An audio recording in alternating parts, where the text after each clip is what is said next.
really important to make ssure you have research, planning, execution, and evaluation, and it's a clear story for people to understand, just like you would be talking to a friend. Be brief, be bold, be gone. And sometimes in the first line, before I even read the entire thing, I'll go to the objective first and then flow back to the results. And then I'll read how you got there in the middle. Because ultimately, unfortunately, I can tell you, I've read enough entries that the two never connected to each other. Use language that's appropriate. Don't try to be too overly salesy. We created snackable and digestible content, and you're like, okay.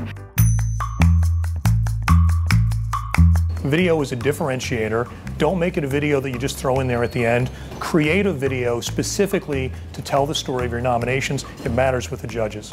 They do all this work over the course of the year. They take their very best work and then they submit it. But the nomination, they don't spend enough time on the nomination. So you need a video. They take, oh, we need a video, and they go and they pull a video that from one of the campaigns or a video from some corporate use versus saying, let's have a video to tell the story and tie it all together. And do it in a way that kind of entertains, that teaches something.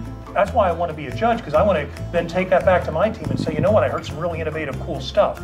So try to think about it from the judge's standpoint. How do you grab their attention to get race point from the long list onto the short list? We're asking for the submission, or PRWeek is asking for submission information such as the budget.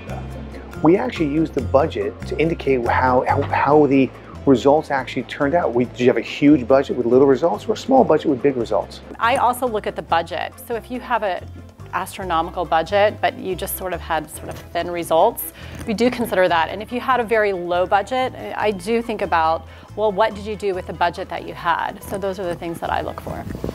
The number of followers of a social influencer is no different than the impression to me. It doesn't tell me much. So if Mary Smith has 1 million followers, that's great, but I'd rather know about someone who has a smaller following, hits this target audience, and why he or she is so important. So again, in social analytics, take me deeper. The data is available to us. Like, show me why you went there, show me how it influenced whatever your objective is, but I feel like we have tools at our disposal and a lot of that information doesn't come through.